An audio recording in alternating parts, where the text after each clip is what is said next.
India को obviously मैं as a super power देख रहा हूँ कि वो चाह रहे हैं कि एक दुनिया में उनका नाम बने। वो एक सुपर पावर कंट्री बनना चाह रहे हैं, मतलब वो हर चीज़ को इन्वॉल्व कर रहे हैं अपने कंट्री के अंदर। सिर्फ सोने की अगर आपने बात की है तो वो I didn't know about that.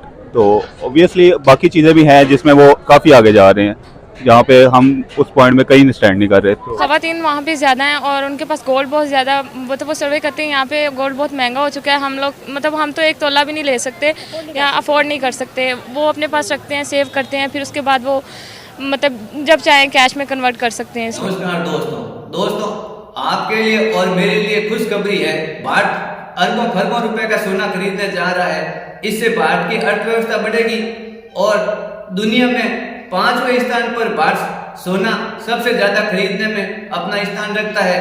और वो दिन दूर नहीं, इस हिसाब से अगर भारत सोना खरीदता रहा, आज भी अगर भारत सोना खरीदती रही तो विश्व में 1 नंबर पर होगा सोना खरीदने में इंडिया। इससे अपने देश की अर्थव्यवस्था बढ़ेगी। आपको क्या लगता है? मुझे भी सेम यही लगता है कि जैसे वो कह रही है रज़िया, तो हाँ जी इसी तरह ही है कि वो उनके पास आबादी ज़्यादा है, गोल्ड ज़्यादा है, हमारे पास नहीं है और हम लोग अफोर्ड भी नहीं कर सकते इस वजह से कि वहाँ इंडिया में। अच्छा, ऐसे है कि आज हम ये भी सवाल है कि आपको क्या लगता है कि अगर एक कंट्री जो है वो मैक्सिमम गोल्ड होल्ड कर रही है तो आपको क्या इसका मतलब ये है कि वो कंट्री खुशहाल है, वो उनकी इकोनॉमी स्ट्रांग है जिसकी वजह से वो अफोर्ड कर सकते हैं? जी जी, वो खुशहाल है और वो स्ट्रॉन्ग भी है, हमसे ज़्यादा स्ट्रॉन्ग है। अच्छा। हम लोग नहीं है इतना। अच्छा, क्या कहना चाहेंगे इस बारे में कि किस तरह से जो है एक डेफिनेटली अगर वो 11% गोल्ड होल्ड करती है तो इसका मतलब ये है कि हम कि किस तरह से वो इन्वेस्टमेंट के लिए कर रही है, किस तरह से इसको लिया जा?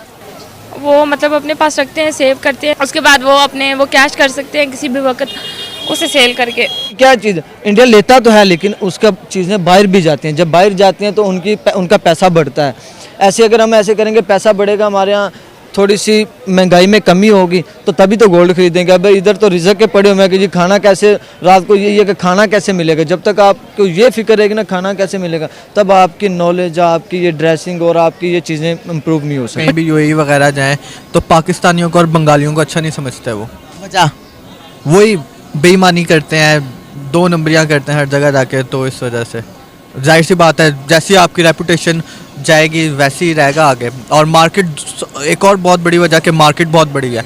दूसरी बात के ट्रस्ट इश्यूज आ जाते हैं। क्या वजूहत है कि यार हम कहते हैं कि मुसलमान है, मुसलमान कभी वादा खिलाफी नहीं करता और हम वादा खिलाफी करते हैं। मुसलमान कभी बेईमानी नहीं कर सकता, हम बेईमानी कर रहे हैं। मुसलमान कभी किसी को झूठ नहीं बोल सकता, हम झूठ बोल रहे हैं। क्या वजूहत है? क्या वजूहत है कि दुनिया हम पर ट्रस्ट नहीं कर रही? तुर्की में हम जाते हैं तो वहाँ पर बाइकआउट पाकिस्तानी लिखा आता है। यूएई में जाते हैं, यूएई ने अभी शराइत रखी है पाकिस्तानियों पर, जो भी पाकिस्तानी एंट्री करेगा 5000 दिरहम आपके अकाउंट में होने चाहिए। इस किस्म की दुनिया हम पर शराइत रखती जा रही है। क्या डाउनफॉल में जा रही है इकोनॉमी, डाउनफॉल पर, क्राइसिस में, पॉलिटिकल क्राइसिस में स्टेबल नहीं हो पा रहे हम। क्या वजूहत है? सबसे बड़ी वजह वही है ना कि हम जहाँ भी गए हमने 2 नंबरी की है। 2 नंबरी से मुराद, इधर चलें। 2 नंबरी से मुराद के अगर हम कहीं इवन के अमेज़ॉन पाकिस्तान में नहीं आ रहा प्रॉपर्ली, इसी वजह से आया था, आता है तो ये लोग आगे से 2 रुपये की चीज़ को 10 रुपये का करके बेच देते हैं। तो ये चीज़ तो नहीं बनती ना। और दूसरी बात, अगर आप कहीं भी जाएं तो पाकिस्तानियों को तो परवर्टी कहते हैं वो लोग, टर्की में भी है का। और दूसरी बात यह है कि हमारी तरक्की ना करने की सबसे बड़ी वजह यह है कि हमारे अंदर ईमानदारी नहीं है।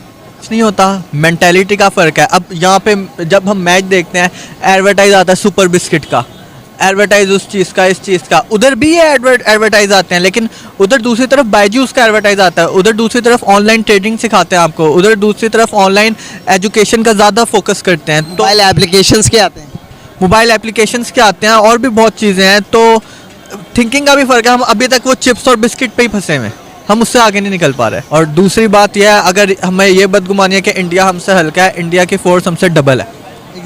उनके पास हमसे डबल आर्मी है, वेपन्स में भी और लोगों में भी। ये हमारा अपनी बदगुमानी है जो भी है। ज़्यादातर हम इंडिया से जंग हारे हैं, जीते नहीं हैं। कारगिल करते हैं हम, कारगिल में भी अगर हम जीत रहे थे तो हमें वापस बुला लिया गया था, हम वो जीते नहीं थे। वर्ल्ड बुक्स में हम लॉस्ट ही कंसीडर हुए थे। क्या वजूहत है कि अगर हम जंग हारे हैं तो भी हमारी किताबों में ये पढ़ाया जाता है कि हमने इंडिया को पछाड़ दिया, हमने इंडिया को निस्व नाबूद कर दिया, उनके फ़ौज को।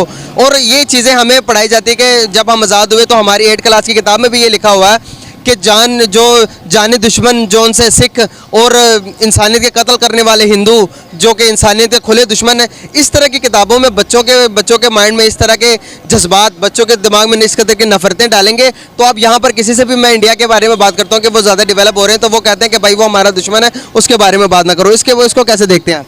मैं आपको एक बात बताता हूँ, मुसलमान इंडिया में पाकिस्तान से ज़्यादा हैं, पाकिस्तान से ज़्यादा हैं, वो पाकिस्तान से ज़्यादा खुश भी हैं, उधर ज़्यादा खुश भी हैं। अब वन साइड दिखाते हैं कि वहाँ पे मुसलमानों पे जुल्म हो रहा है, ये हो रहा है, फलाना हो रहा है, लेकिन दूसरी साइड ये भी है कि वहाँ के इंडियन मुस्लिम ये भी कहते हैं कि हम अपने मुल्क में खुश हैं।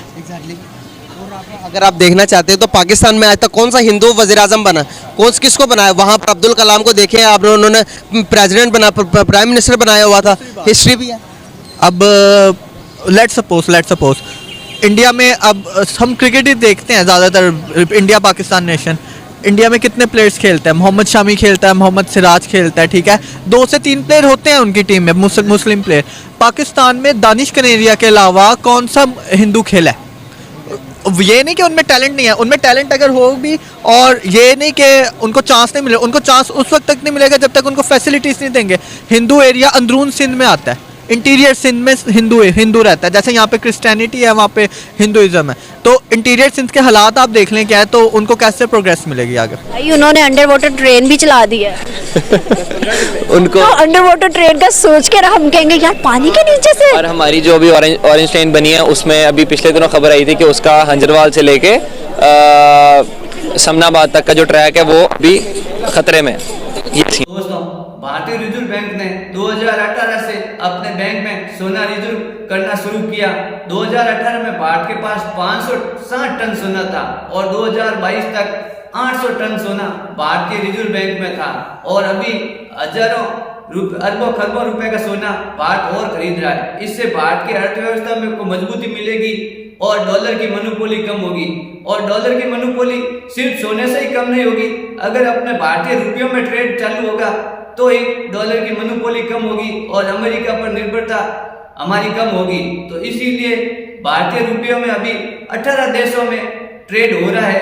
तो धीरे धीरे अगर भारतीय रुपयों में और सोना हमारे पास खूब होगा तो ऑटोमेटिकली अमेरिका डॉलर का और अमेरिका पर निर्भरता हमारी कम हो जाएगी। और रही बात पाकिस्तान की, तो पाकिस्तान में तो बेचारे अभी आटो की लाइन में लगे हैं, तो सोना तो उनके लिए एक बहुत मुश्किल चीज है और वो तो उनकी गलती नहीं है। जनता कोशिश कर रही है, जनता बेचारी सोच भी रही है, लेकिन वहाँ की पार्टियां खुद नहीं चाहती कि पाकिस्तान आगे बढ़े। वो तो खुद 1 साल से ज्यादा कोई भी पार्टी देश नहीं संभाल पाती। और अभी भी देख लो आप, अरबों खरबों रुपए का पाकिस्तान में नुकसान हुआ, अपना देश जला दिया, पीएम का हाउस नहीं छोड़ा, कोर कमांडो का बंगला नहीं छोड़ा, तो पाकिस्तानी खुद ही अपने देश को जला रहे हैं। तो वो सोने के बेचारे में सोच ही नहीं सकते, क्यों फिलहाल तो वो लोग बेचारे आटे के लिए जंग कर रहे हैं, आटे के लिए भी वो लोग सरकार पर निर्भर है। तो ये वीडियो अगर आप लोगों को अच्छा लगा है तो मेरे चैनल को लाइक करना, शेयर करना और सब्सक्राइब करना। इसी तरह नॉलेजेबल वीडियो मैं और लाता रहूंगा। तो एक मिलता हूँ आपको नई वीडियो में।